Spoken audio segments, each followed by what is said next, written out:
todos, bienvenidos a un nuevo video. En esta ocasión les tengo 5 cosas que nadie te dice respecto a los alimentos. Y bien, pues antes de iniciar ya sabes que te invito a que te suscribas al canal, que comentes aquí alguna cosa que te haya parecido interesante o si tienes algún otro dato que te gustaría que te desmintiera o te aclarara. Además de que compartas este video a través de tus redes sociales. Ya sabes que con toda esta interacción YouTube se lo sugiere a más personas y puede estar más gente informada acerca de su salud y tomar mejores decisiones. Entonces, pues vamos a empezar con estos datos interesantes que han surgido en el consultorio y que si algunos pacientes se han quedado como de wow, esto no lo sabía, quiero que tú lo sepas para que tomes mejores decisiones respecto a tu salud. Pues bueno, la primera es la diferencia entre alimento con fecha de caducidad y alimento con fecha de consumo preferente. Son dos conceptos completamente distintos y que tienes que saber la diferencia para saber cuándo sí los puedes consumir y cuándo no, a pesar de que esa fecha haya pasado. Con el tema de la caducidad, nos referimos a que ese alimento después de esa fecha que está estipulada ya no es seguro para ti consumirlo. Puede tener daño sobre la salud y el fabricante obviamente no se va a hacer responsable de nada porque para eso te está poniendo esa fecha de hasta cuándo te garantiza que ese alimento todavía va a estar útil o inocuo para ti. Entonces, si ya pasó esa fecha de caducidad, yo te diría, no lo consumas, mejor tíralo, ni modo. Pero si tu alimento dice consumo preferente, como pasa con el pan tal vez y algunos otros productos, ahí sí lo puedes consumir aunque pase de esa fecha.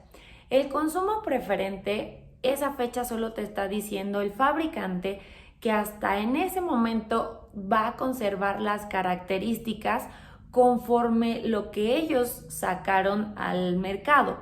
Es decir, en el caso del pan, que siga estando esponjosito, el sabor, la textura, que todo se mantenga igual.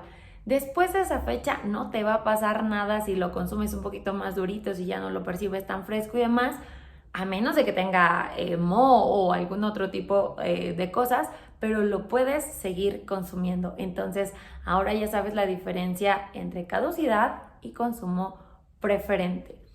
Y algo que también es muy común en América en general es el tema de la intolerancia a la lactosa. Resulta que en Europa tienen más de 5,000 años consumiendo leche, pero nosotros con la conquista tenemos apenas 500 años tomando leche.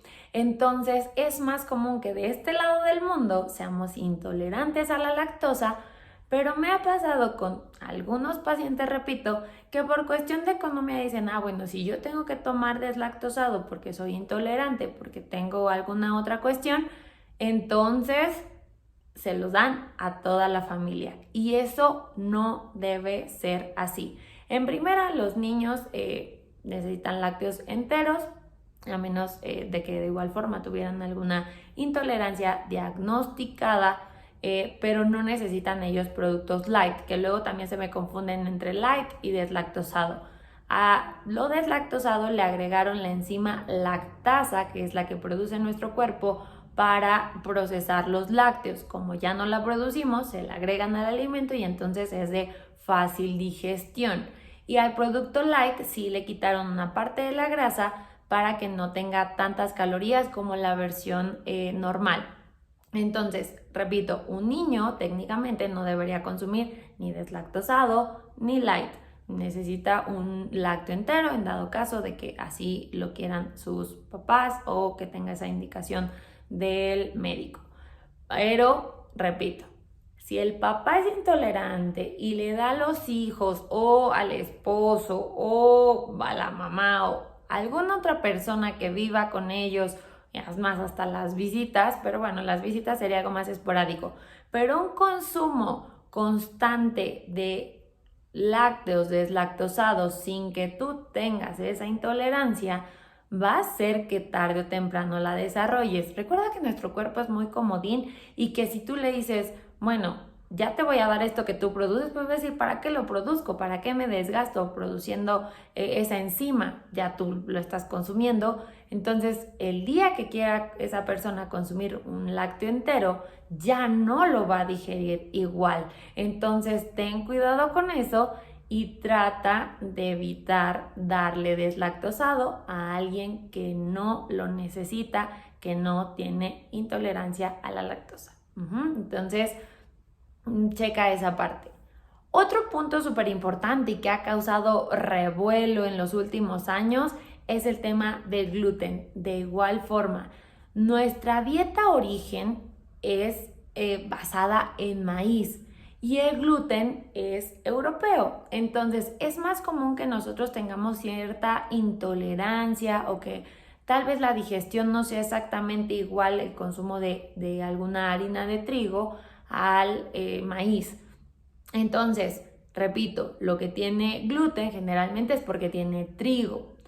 Y en la mercadotecnia lo que hacen muchas veces es, como se puso de moda que comas sin gluten, entonces nada tiene gluten o muchos productos te dicen libre de gluten. Pero hay productos que te lo ponen y que realmente nunca tuvieron gluten o nunca estuvieron expuestos al gluten.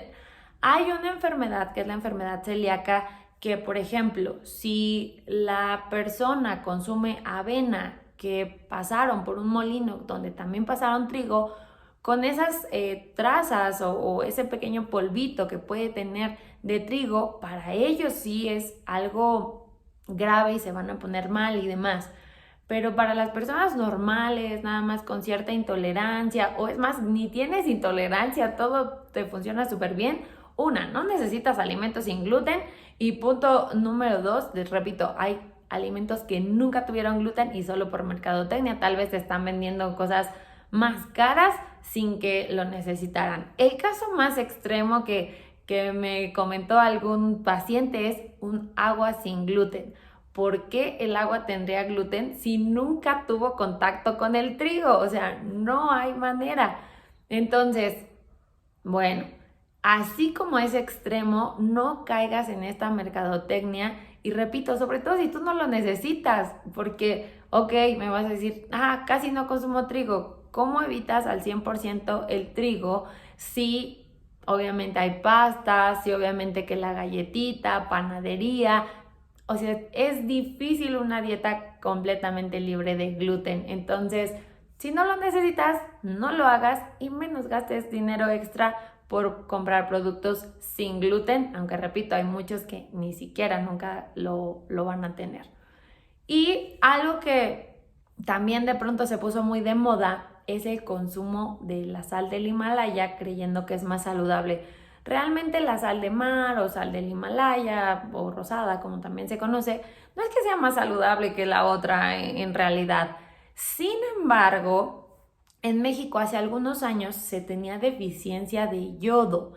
Y entonces en estas estrategias de salud dijeron, ¿a qué alimento le ponemos ese yodo para que las personas ya no tengan esta deficiencia? Y pues dijeron algo que consuma todo el mundo, la sal. Y es que la sal o el sodio, recuerda que sí lo necesitamos, aunque tú tengas hipertensión, nada más hay que checar la parte de la cantidad para que no te pases, para que no tenga estos efectos negativos respecto a tu salud. Pero sí necesitamos sodio.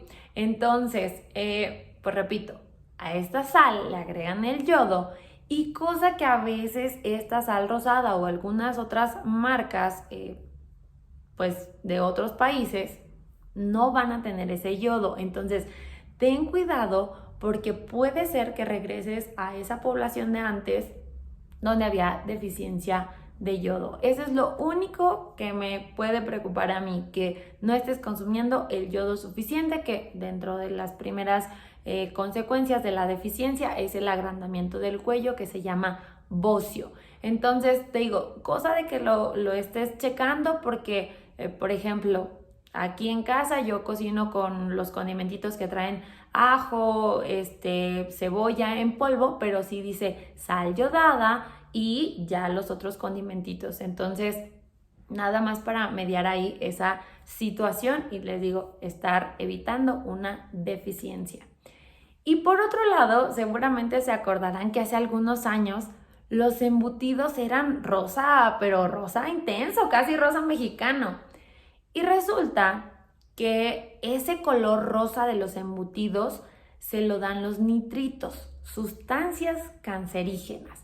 Entonces, relativamente, bajo ninguna circunstancia van a ser como que la mejor opción los embutidos. Sin embargo, como lo he expuesto con algunos pacientes, a veces por cuestión de practicidad los llegamos a dejar en los planes de alimentación o los terminamos consumiendo, porque aparte ya estamos acostumbrados al sabor, o repito, a veces por cuestión de rapidez, pues los usamos. Pero si tú eres de los que sí va a consumir embutidos, pues yo te diría, consume los menos rosas, porque técnicamente nos hablaría de que tienen menos nitritos. Entonces, pues por lo menos ya estás ahí partiendo de algo más saludable, y que la verdad ahí sí, precio-calidad, los que son más claritos tienden a ser un poco más costosos, porque, repito, están hablando de calidades. No es lo único, de todas formas te invitaría a que checaras los ingredientes, y si te topas alguno que no trajera estas sustancias, muchísimo mejor. Pues bueno, ya tienes aquí datos para seguir tomando mejores decisiones, y yo te veo en el próximo video.